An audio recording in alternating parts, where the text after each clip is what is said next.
वक्रतुंड महाकाय सूर्यकोटि समप्रभ निर्विघ्नं कुरु मे देव सर्वकार्येषु सर्वदा। वक्रतुंड महाकाय सूर्यकोटि समप्रभ निर्विघ्नं कुरु मे देव सर्वकार्येषु सर्वदा।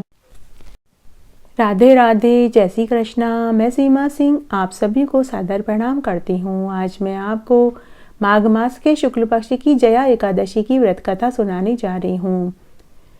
एक बार धर्मराज युधिष्ठिर ने भगवान श्री कृष्ण से कहा कि हे देव, आज मैं आपसे माघ मास के शुक्ल पक्ष की एकादशी का महात्म्य सुनना चाहता हूँ। हे भगवान, माघ मास के शुक्ल पक्ष की एकादशी का क्या नाम है और इसमें किस देवता का पूजन करते हैं? तब भगवान श्री कृष्ण ने कहा कि हे युधिष्ठिर, माघ मास के शुक्ल पक्ष की एकादशी का नाम जया एकादशी है। इस एकादशी में भगवान विष्णु की पूजा करनी चाहिए।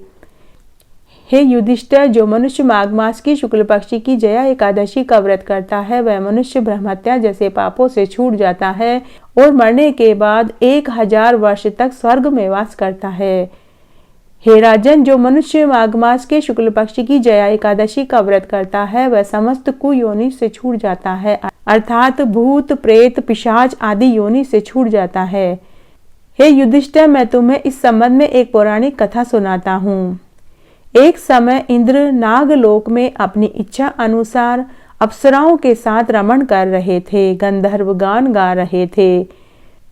वहां गंधर्वों में पुष्पवंत, उसकी लड़की और चित्रसेन की स्त्री मलिन भी थे। वहीं पर मलिन का लड़का पुष्पवान और उसका लड़का माल्यवान भी था। उस समय पुष्पवती नामक एक गंधर्व स्त्री माल्यवान के रूप और उसके पुष्ट शरीर को देखकर मोहित हो गई और काम बाण से चलायमान होने लगी। उसने रूप, सौंदर्य, हाव भाव आदि द्वारा माल्यवान को वश में कर लिया। पुष्पवती के सौंदर्य को देखकर माल्यवान भी मोहित हुए बिना न रह पाया। अतः ये दोनों कामदेव के वश में हो गए। उसी समय इंद्र ने उन लोगों को अपनी सभा में नाच गान करने के लिए बुला लिया।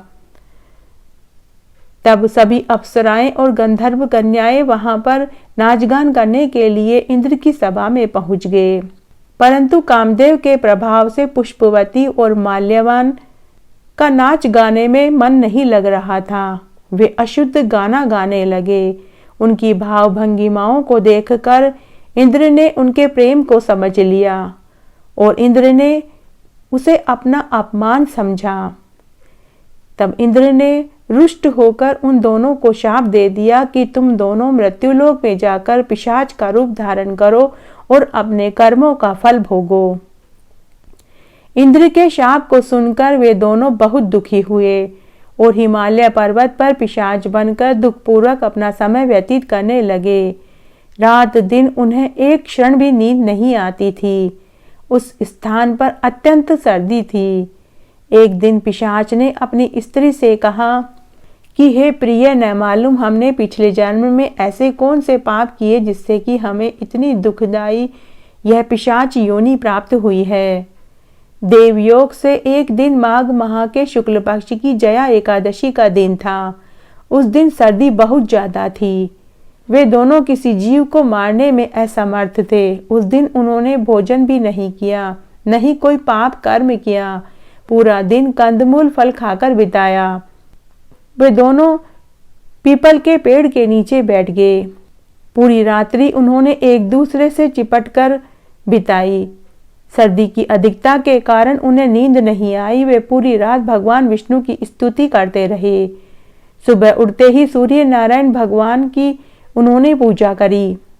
वे दोनों भगवान विष्णु के आशीर्वाद से पिशाच देह से छूट गए और पुष्पवती सुंदर अप्सरा बनी और माल्यवान गंधर्व का देह धारण करके सुंदर वस्त्रों और आभूषणों से अलंकृत होकर नागलोक को प्रस्थान कर गए। आकाश में देवगण और गंधर्व उनकी स्तुति करने लगे और उनके ऊपर पुष्पों की बारिश करने लगे। नागलोक में जाकर उन दोनों ने देवराज इंद्र को प्रणाम किया। जब इंद्र ने उन्हें पुराने रूप में देखा तो उन्हें महान आश्चर्य हुआ। इंद्र ने उनसे पूछा कि तुमने पिशाच देह से किस प्रकार छुटकारा पाया, क्योंकि मेरे द्वारा दिए गए शाप से कोई आसानी से मुक्त नहीं हो सकता। तब माल्यवान व पुष्पवती ने कहा कि हे देव, इसका कारण तो हम भी नहीं जानते। तभी वहां नारद मुनि आ गए। नारद मुनि ने उनकी वार्तालाप सुन ली थी। तब नारद मुनि ने देवराज इंद्र को प्रणाम किया और कहा कि हे देवराज इंद्र, इन सब का कारण मैं भली भांति जानता हूँ। माघ मास के शुक्ल पक्ष की एकादशी जया एकादशी का दिन था। उस दिन सर्दी बहुत तेज थी। ये दोनों सर्दी की अधिकता के कारण किसी पशु और जीव की हत्या नहीं करी, इसलिए उस दिन इन दोनों ने कंदमूल फल खाकर पूरा दिन बिताया। रात्रि में ठंड की अधिकता के कारण पूरी रात भगवान विष्णु की स्तुति करते रहे और पूरी रात जाग कर बिताई।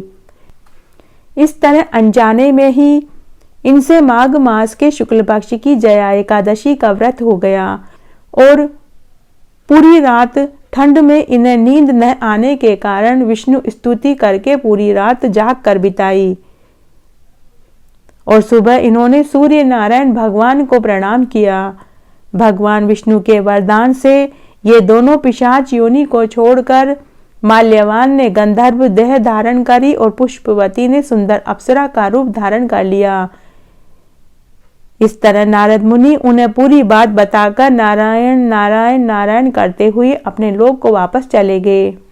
देवराज इंद्र ने नारद मुनि से पूरी बात सुनी तो उन्होंने माल्यवान और पुष्पवती से कहा कि अब तुम दोनों जाओ और आनंद पूर्वक विहार करो।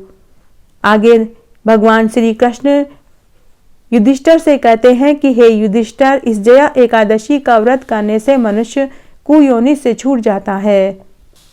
भगवान श्री कृष्ण युधिष्ठिर से कहते हैं कि हे युधिष्ठिर, पूरे माघ मास में अगर किसी ने कोई व्रत न किया हो और मात्र माघ मास के शुक्ल पक्ष की जया एकादशी का व्रत पूरे विधि विधान से अगर वह कर लेता है तो वह सब यज्ञ तप दान पुण्य का फल का अधिकारी होता है। जो मनुष्य भक्ति पूर्वक माघ मास के शुक्ल पक्ष की जया एकादशी का व्रत करता है तो मरने के बाद उसे 1000 वर्ष तक स्वर्ग में वास मिलता है। कथा का सार है कि संगीत एक साधना है, एक विद्या है। इसमें पवित्रता का होना अत्यंत आवश्यक है और जिस सभा में बड़े बुजुर्ग बैठे हों, गुरुजन उपस्थित हों, वहां प्राणी को संयम और मर्यादा बनाए रखनी चाहिए ताकि गुरुजनों का सम्मान बना रहे। गुरुजनों का अपमान करने वाला मनुष्य घोर नरक भोगता है। इस तरह आज मैंने आपको माघ मास के शुक्ल पक्ष की जया एकादशी की व्रत कथा सुनाई। आशा करती हूँ यह आपको जरूर पसंद आएगी। मेरे साथ बने रहने के लिए आपका धन्यवाद। आगे की कथा कहानी के लिए भी आप इसी तरह मेरे साथ बने रहें। धन्यवाद।